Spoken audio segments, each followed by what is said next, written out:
how can we get AI to learn COBOL?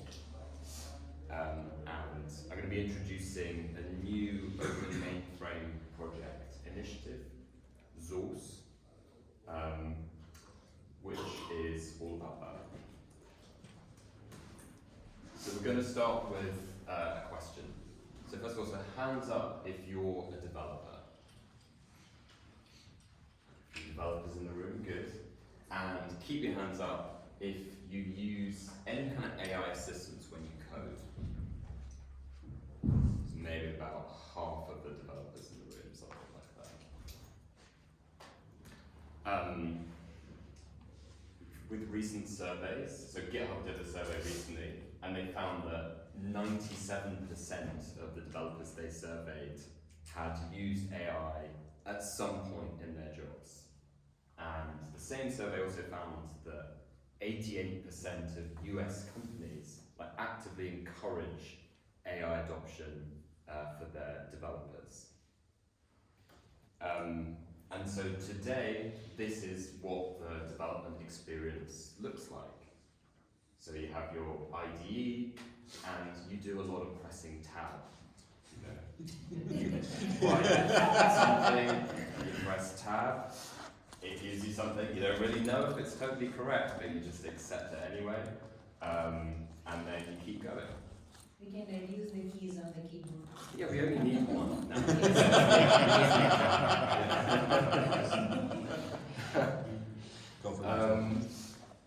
And I'm sure that everybody who has used these tools will be familiar with this experience. You know, you press tab, tab, tab, tab, tab, you're like, great, I've done it. So, tick it, ticked off, and then you press run, you get a compile error, or you get a runtime error, or it doesn't do what you would expect, and then you spend the next day or 2 days going back and trying to debug.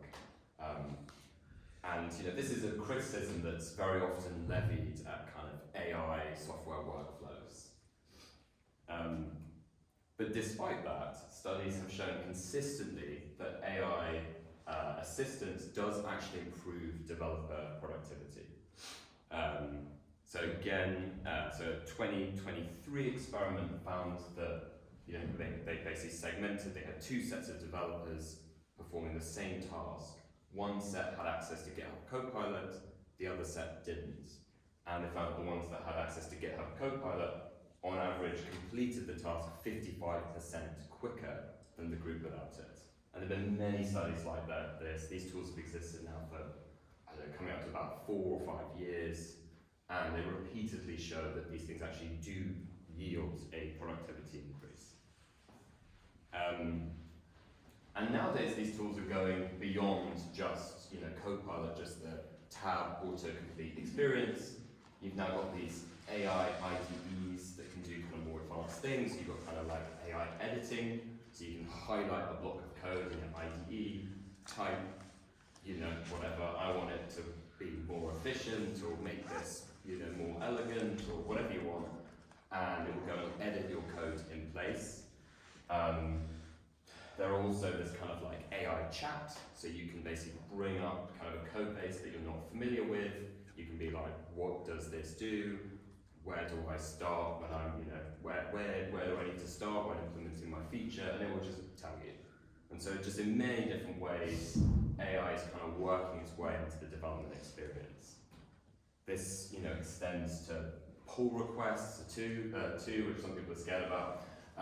But you've got services like this, there's one called CodeRabbit, there are loads of services like this. And you open a PR, and an AI will immediately respond, with a comment on the pull request, being like, I think there's a bug in this part, or in this bit, or this bit doesn't do what is described in the ticket, or something like this. And just gradually, these services are going to become completely ubiquitous. The kind of sort of frontier of all of this are these services that are like just AI engineering services. So this is where you just tell the AI, or have a conversation with the AI, and you give it a very broad task, like, I want a website, or, that is Uber for, babysitters, or whatever, something, whatever idea it is, no matter how bad. The AI will then go, it will do a kind of best effort version at doing the whole shebang, front end, back end, connecting the two things together. Then you get something, and you can just immediately go and sort of develop by testing it. You click around in it, you're like, oh, actually, this button doesn't work. Then the AI will go and it will do some reasoning, and it will do some edits. It will give you a new version of it. You test it again.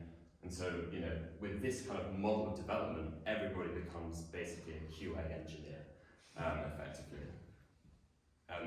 These kind of services are nascent at the moment. There's a lot of hype in this space, and there's a lot of skepticism in the world about, how well a dev-in or whatever actually works. But I think it's pretty inevitable that these systems will get much better over the coming years, and they will become, again, totally ubiquitous and will eat up a very large part of the software engineering landscape today. And it will yield, again, big productivity improvements for certain sectors. And all of this has been built on top of language models. And so, as language models have improved, all of these services have improved. And that's the only reason why you're able to use a GitHub Copilot or a Devin or any of these things, is because of this just dramatic increase in the capability of language models to understand and write code, and also reason about kind of user intent and all of these things. So this kind of sort of, it's very small, but like this kind of bar chart here sort of roughly is kind of like an improvement in LLM code writing ability over time. So you can see, over the past, it's about sort of 3 or 4 years, gone from 7.9% to over 85%. And today this isn't even up to date. So nowadays you're looking at 95% or 98%, something like this. As LLMs get better, people coming up with more challenging tasks. Because very quickly, back in the a few years ago, even GitHub Copilot was totally mind-blowing. And nowadays, it's people take it for granted. People are always looking for the kind of next thing that these systems can do. And they've risen to the challenge over the past few years. But these systems or these language models are not, they're not equally good at writing and understanding code, across the development or software engineering kind of landscape. And the mainframe is an area that hasn't received much attention. And so here we have a bar chart which shows, back here, if you go back one, you can kind of see the kind of like state of the art nowadays on a kind of Python evaluation set. Systems are getting like close to 90% or above 90%, but an equivalent COBOL benchmark, the best systems are getting less than 40%.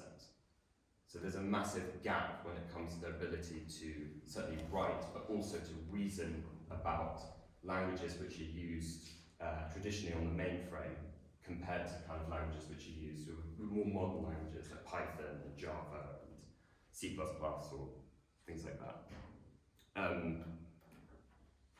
And this, this kind of poses a question, because it's like, well, why should the mainframe miss out on all of these tools that are being developed? Because if the language models themselves, don't have the same ability to reason, kind of understand and write mainframe kind of like source code, then that means that the mainframe is not going to benefit from the kind of productivity improvements that we see in other areas of software engineering.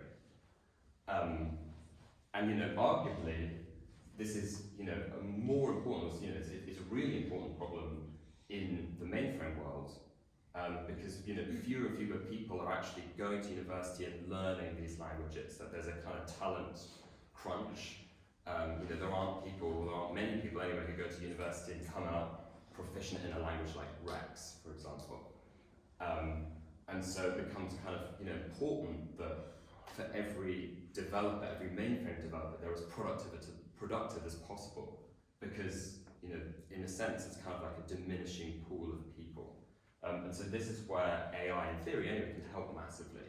Because AI is, as I mentioned, has been shown to be a real real productivity boost when it comes to these software engineering tasks. So this is the question, this is kind of the challenge, like can we make AI better effectively when it comes to understanding and writing mainframe languages? So this poses a question. That's kind of what we want to do, but what do we do? And that's kind of why we started Zorse. So what is Zorse? Zorse is a toolkit, effectively, to improve language models for mainframe programming languages. So it's brand new, it's right at the beginning, and it's just been accepted as an Open Mainframe Project initiative or something. I don't know what the exact word is. So what are the kind of components? How do you make AI better for mainframe languages? Well, there are kind of two main components when it comes to developing these language models. So one, the obvious one is data, training data. So one component of Zorse is to build a training data set of mainframe source codes and kind of associated materials to train or fine-tune large language models on. And the other thing is evaluation. So kind of, if you don't know, you can't measure your language model's performance, or you can't measure what it's doing, then everything else is kind of a stab in the dark. And for other programming languages, for Python or Java, there are lots of benchmarks which kind of measure how well AI is able to understand and reason and write those languages. But most of those things are completely lacking in the mainframe space. So the other part of this is to build evaluation benchmarks for mainframe languages so we can track how well language models are performing over time. Alright, so let's start with data. So language models are trained on absolutely massive data sets.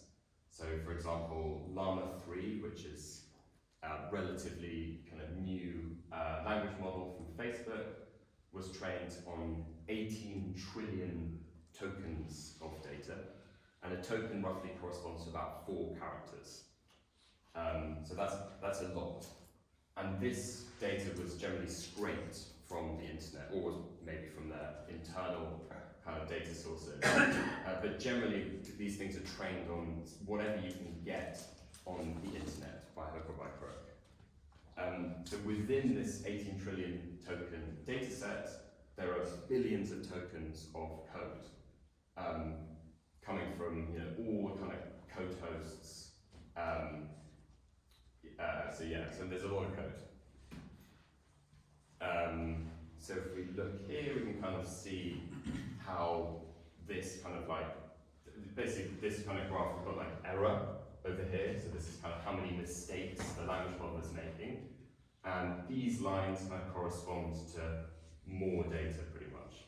So roughly you can see with this line where it's the most data you kind of get the lowest error basically. So there's a relationship between having more data and having better performance. But one of the problems is that when they're training these big models, they're getting all of this data that's from online. There's not much COBOL or JCL or high-level assembler or Rex out there. So in these training sets, they actually have just very few examples of this type of data. And that is why they perform comparatively poorly when it comes to actually reading and writing these languages. So Zorse, part of Zorse anyway, is a data set that contains software written in these languages. So what we've done is we've gone and we've scraped all of the major code hosts specifically for mainframe source code. So we've collected a data set, I think it's about 250 megabytes of permissively licensed COBOL, JCL, assembler, and a bunch of other languages coming from all of these different sources. And so this data set can be used to fine-tune or improve language models' ability to kind of write these languages. But there's only so far that you can get with this approach. The problem is there just fundamentally isn't that much of this stuff that's online at the moment. And so, a challenge that we have, and it's kind of an ask, is we need more source code. We're looking for ways to expand this training set of code. Mainframe source code is usually proprietary. It's usually locked deep within companies. Question on that, mate. Yeah. Could, rather than companies exposing their source code to external places, because that would be a heck of a fight to get that to happen, could there be an argument for running something on the mainframe to do the large language model analysis and then export the result of that? So effectively, the source code doesn't go, but the knowledge about the source code goes. You could do that. Exported. You could do that. But the problem is these models are inherently leaky. So if you had a load of private code, and I was to train the language model privately in your environment, and then I was to give it to somebody else, there is a decent chance that the model will regurgitate some of your source code. So, basically fundamentally, this is a risk. If you could get sort of 20 companies to do it, then I assume the internet would end up with being very hard to what's right. It would be difficult to sort of accurately kind of sort of reconstruct one of those company source codes. But in theory it's possible, and maybe with some kind of techniques it's possible. It's very difficult, but it is possible. That said, one thing that we are looking for example, are companies that are going out of business, or systems that are completely unused, or I don't know, there also just are people who just have large amounts just on their own sort of personal devices of mainframe code.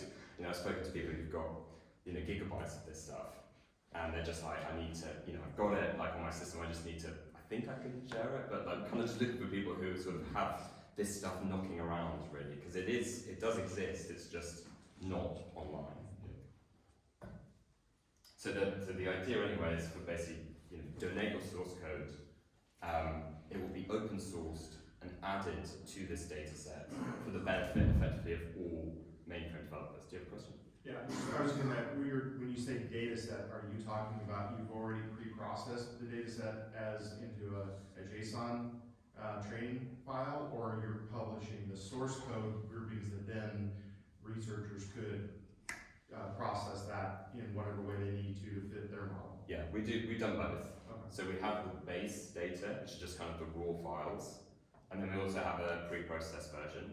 The reason why we would not just publish the pre-processed version is because people come up with different pre-processing techniques, and people find that different kind of sort of ways of kind of deduplicating the data, or different ways of upsampling or whatever, downsampling, can have positive or negative effects. So you kind of have to leave that open for people to experiment with. So really, the kind of fundamental thing is the raw code.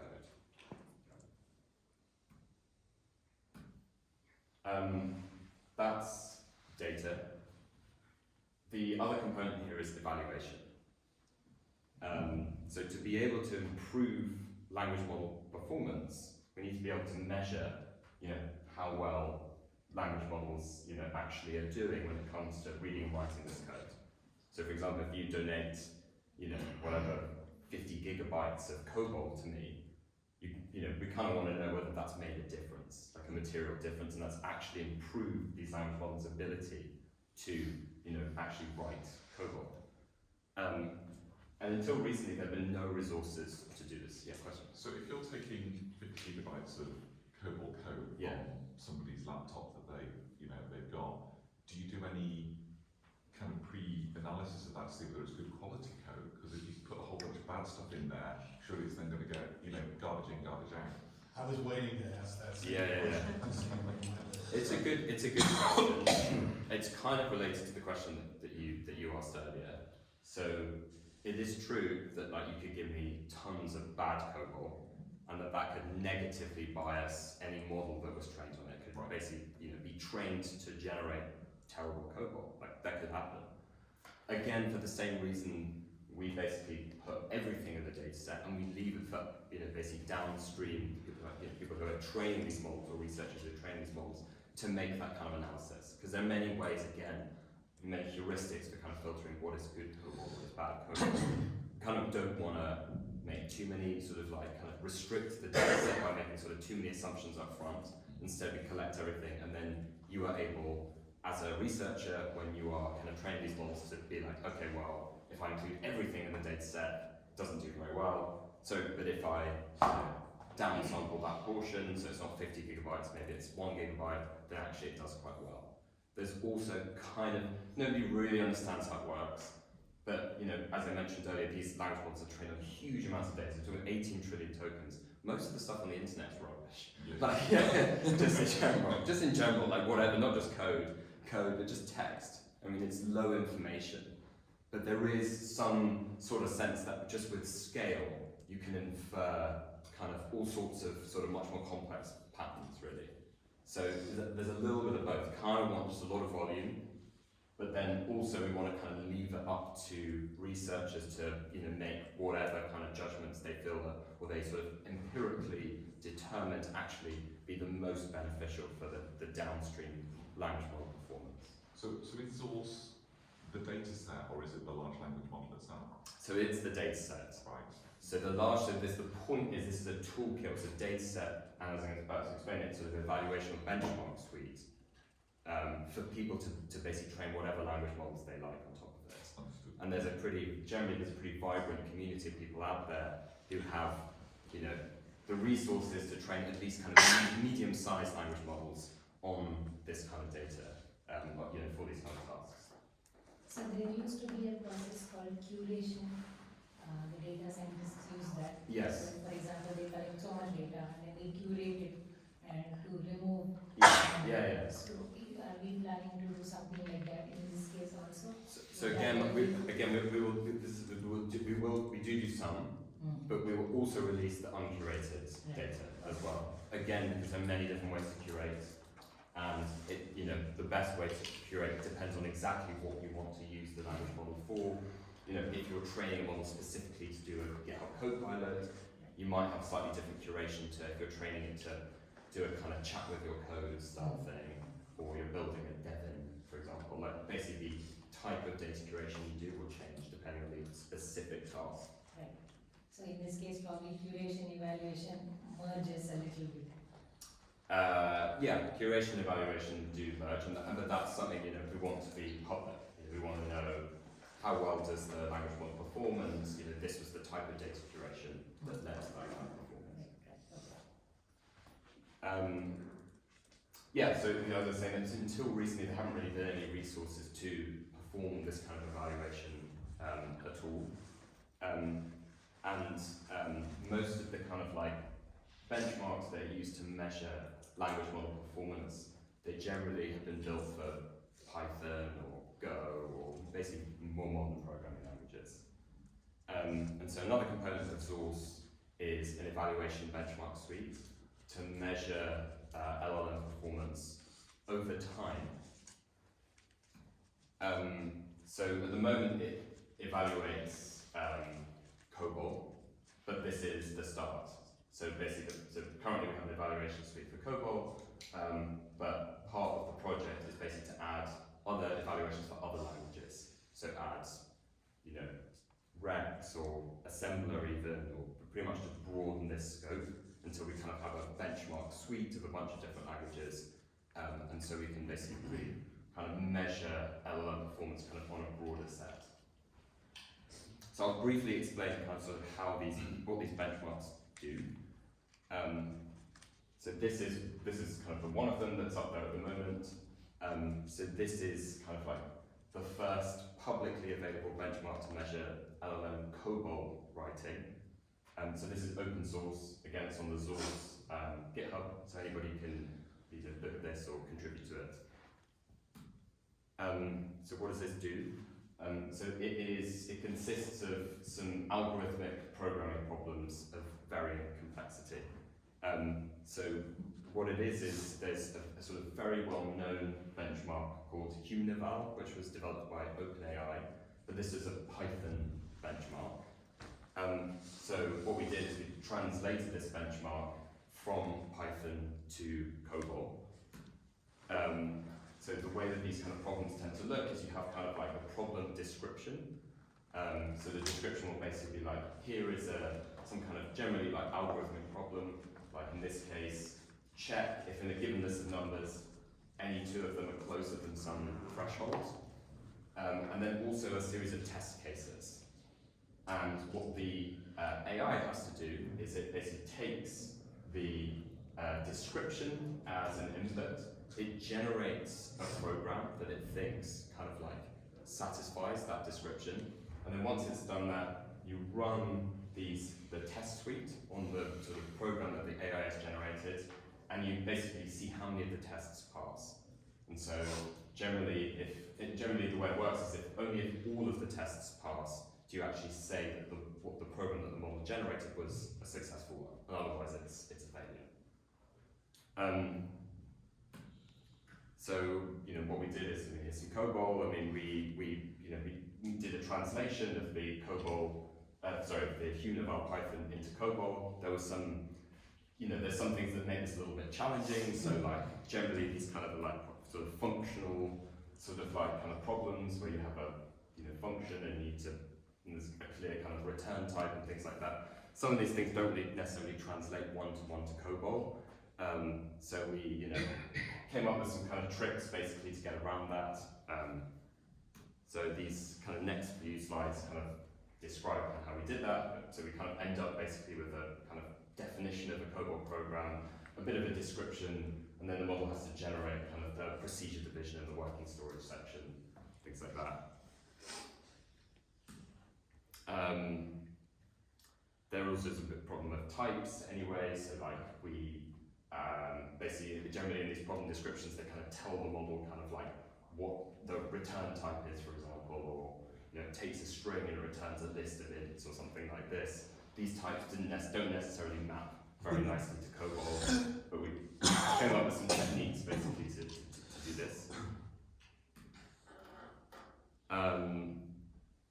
And so, so these kind of just sort of explain a little bit about this. But this kind of is the process basically. So what we kind of want is we want to basically to evaluate these programs, we have these kind of benchmarks where we generally have a problem description, we have kind of a sort of framework or kind of some kind of sort of information for the model so that it can generate a solution to that problem in whatever language it is. In this case it's COBOL, but it could be in a different language. And then we need basically some kind of a test suite so that we can actually evaluate whether or not the model generated correct recs or something like that. Anyway, we'll just jump back. So this is kind of the slide that I showed earlier. This is from the benchmark that I just described. And again, what we can see is we can actually see what we're kind of looking for in this case with these benchmarks is we can see a clear difference in these models' performance on the benchmark. And this is actually kind of sort of roughly over time. So GPT-4o is the older model, CodeStrel and Claude 3.5 Sonnet are newer models.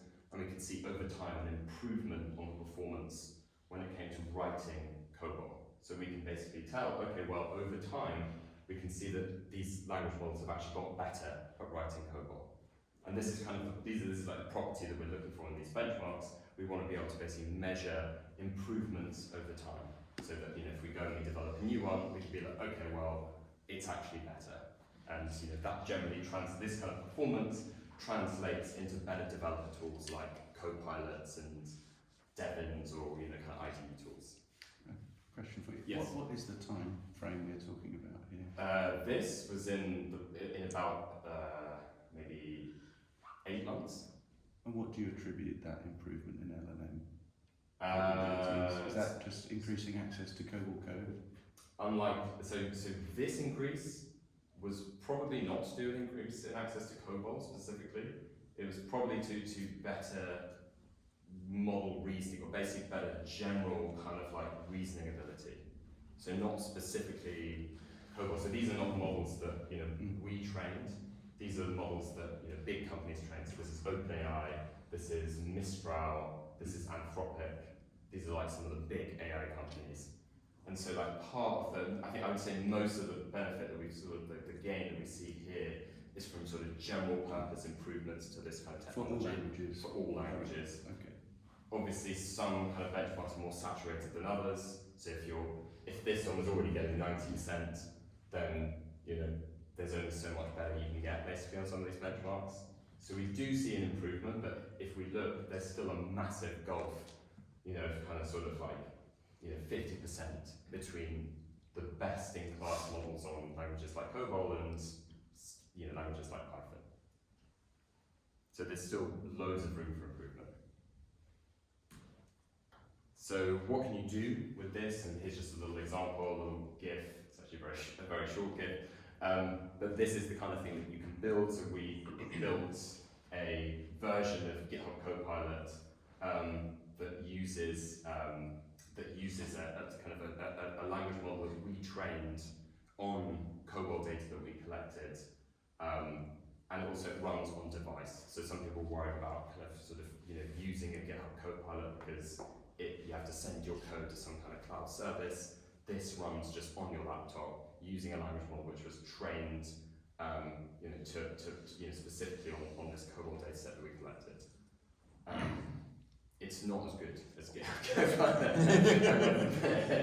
I've got to admit. But I think this was about 6 or 8 months ago or something like that. I think we're about to do an exercise where we kind of retrain it with a kind of newer crop of language models on more data, and we should see an improvement again. How does it perform against really high, really large COBOL modules? Because the problem isn't even just the COBOL written in and of itself. It's 250,000, 500,000, million lines of COBOL code. Yeah. Right, just sort of glommed on one on top of the other from like 77 to today. So how does it handle those types of, but without it being on like a serious multi-GPU server for parsing? And and that's not a knock, I'm just asking. Yeah. I mean, the truthful answer is this, not very well.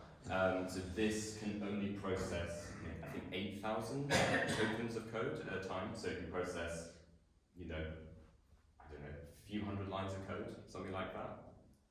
But this is improving all the time. Right, it'll get better. So this is getting better all the time. And if you look at kind of a graph that shows language model context lengths over time, so this is what we call like the amount of stuff you can basically give to a language model any amount of time is called the context length. Those have risen from about 4,000 tokens to 1 million tokens in the past 2 or 3 years. Facebook recently released Llama 3.2. I think this is a model which we could run on device, and it has a context length of, I think it's 100,000 tokens. Okay. So at that point, we're talking about a decent sized file. Yeah. And this is going to get better. And so eventually, it's going to be doable to put many thousands of lines. For the model to reason about many thousands of lines of COBOL at any given one time. And that is just going to improve its ability to kind of handle the kind of projects we're talking about. Yeah. And when you get these data sets, what is the base language model on which you will train using these data sets? Yeah. So again, that's not for Zorse kind of to kind of prescribe. Okay. So you can use whatever language model you like as the base. Generally, we found that fine-tuning them on a language model that's already basically been sort of specialized for code. So there are some, so one that works pretty well is Code Llama, worked very well. Generally that kind of helps, but it's completely up for experimentation. You can fine-tune whatever language model you like. Yeah, but what will you be doing on Or we'd be doing, we will be using Llama 3.2. Okay, because you're going to collect a lot of data and the end goal is to train something which can Yeah. be So back. if if I'm doing it today, I'm using Llama 3.2. If I'm doing it in 6 months, who knows? I'm going to basically, at the point which I need to do it, just take whatever's the best open source model and use that. Right. Yeah. Or there could be a plan where you do all this and then you can come up with recommendations for customers to do this on their own also. Like if people who are not very open and they don't want to share this on the internet, maybe they can have an on-prem version of this and then train it locally and then use it for their own users. Yeah, no, exactly. I mean, that's a very good use case for all of this stuff. So, I mean, if you, maybe you have lots of data internally, for example, but you're totally unwilling to share it. Exactly. Then you could do a kind of on-prem fine-tune and then deploy the language model on your servers. Yeah. In general, though, we want this stuff to be open.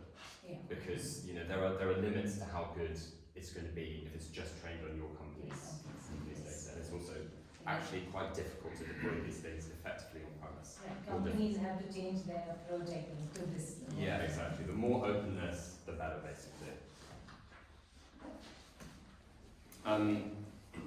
So that's pretty much it. So, this is, as I mentioned before, we're kind of right at the beginning of this initiative. There are 2 kind of things that you can do. One is if you have access to mainframe source code, or you know how to get access to mainframe source code, then talk to me, because we're very interested in increasing the size of the public data sets that we have. The other thing, if you're interested in measuring or just basically tracking how well these language models perform over time, we're looking for more evaluations. So again, if you're interested, come and talk to me about how you can build those for whatever language or whatever task you're interested in tracking, or you want to kind of see language models perform really well at. And we have a Discord, it's brand new, so join the Discord, and that's where everyone's going down. And yeah, that's all for me. Thanks for coming. And any final questions for anyone? Yes. Yeah. So you mentioned it was a public data set. How do you get access to that? That is a good question. You currently can't, but you will do very, very soon. Details will be shared in Discord. Yeah. Just back to the previous topic about Yes. fine-tuning an LLM, private use case. Could you just explore for me the costs involved in doing that and the hardware and the time to go through a training exercise? Okay, I can't give you a number. I mean, I can explain what the kind of steps would be. So you would have to basically collect your data. So some people, internally their source code is all over the place. You want that all in one place. It then needs to be pre-processed. Generally, this is a bit of an iterative thing where you basically give either an external company or you give your machine learning or data team access to all of the data, and you basically kind of have to come up with a task. Like, what do you want to do? You want to build a GitHub Copilot style thing, or what do you want? Let's say that's what we want to do. That's what you want to do. Yeah. So you want to do that. So then you just think about how you're going to basically evaluate how good it is. So that's where something like COBOL, or a benchmark like that comes in. You choose a set of benchmarks that you want to use. And then you kind of have this iterative process where you take samples of the data, you train models on it, you run it through the benchmark, and you kind of do that several times. You take the model that performs best. So then you have this model and you think, okay, well, how do you want to deploy it? It depends how big the model is. If the model's quite small, employees could run it on their laptops if they've got GPUs or they've got decent hardware. If the model's quite big, then you need to provision some kind of GPU, kind of infrastructure to kind of run the model. You have to think about how to batch requests, like what happens when, depends how many developers you have, what happens when 100 developers are all making requests to the thing at the same time. You need to basically do the kind of load balancing. There is tooling that kind of helps with this, but it's something you have to think about. And then you have to think about kind of costs as well. Like, what's the usage patterns? Do you want to kind of just rent GPU servers, or do you want to have something which is a bit more serverless? all depends on kind of the how this stuff is going to be accessed. Thank you. So we have done that using Olama, Mm-hmm. and we have deployed the local large language model on that, and then fine-tuned on that. And once you have a fine-tuned model, then you again export that to Olama and then make that available to the team. So you have gone through a fine-tuning process yourself? We have Very done something, yeah, very, very small, just to understand how it works. We have, so I work for a product called Rational Business Developer, which is from IBM. And Mm-hmm. we have our own proprietary language, which is Enterprise Generation Language, EGL. Yeah. So, Right. okay, Okay, nice, yeah. you know about it. So we have trained the LLM, IBM Granite LLM, on EGL documentation and EGL samples, which we have in our database, to see how we can make it available to our users who can just write a prompt in English and they get EGL code out of that. That's what we've been doing. So one of the approaches we used was to deploy it on Olama and then make it available. Thank you. Thanks for sharing that. The system behind this GIF also uses Olama as well. It's a I have a if very you popular if you want to deploy something locally, it's a good choice. Yeah. Yeah. That's the most, so I talk to a lot of different companies all over, and that's the pattern most of them are going down, like most of the banks, you know, insurance companies, most of the companies, quote unquote, that are at this, and if your company's an exception, then yes, your company's an exception, but most are looking for on-premise. They're looking for LLMs they can bring in-house, train on-premise, they don't wanna let their source code go out. Maybe it's convenience because they don't wanna have that meeting with their CISO, or maybe it's just the way they are, I don't know, but that's the pattern I'm seeing at least today. Most of it's legality. Your legal guys in these companies are saying source code is proprietary, you know, we can't allow the leakage that you talked about into the, you know, because it's patentable. It's copyrighted in effect. Yeah. So, you know, they have to put in place controls to make sure that doesn't happen, to make this viable. And I think that's one of the big differences. Mainframe is entirely business oriented. There isn't a hobbyist community like there is in other languages where there's an open source community that enjoys doing it. There is, but there isn't, right? You know, I'm just talking in terms of the actual, the reality of the code that's written. You don't write COBOL code because you wanted to create a database for yourself to manage your books at home. Or, you know, you're doing it because you're writing a banking app. And so the drivers are different in this space, which is one of the I'm sure you see this from your point of view. And I admire what your company's doing to create this, because I think it is a very large need that we have for having this COBOL source code that's out there. My team does demonstrations of our tooling, and one of the big gaps is there's just not enough example COBOL code to use to just demonstrate the way different tools work, etc. Different patterns, yeah. Different patterns and different things. So I think that what you're doing is great. It's just the dynamics are a little different than they are for other languages.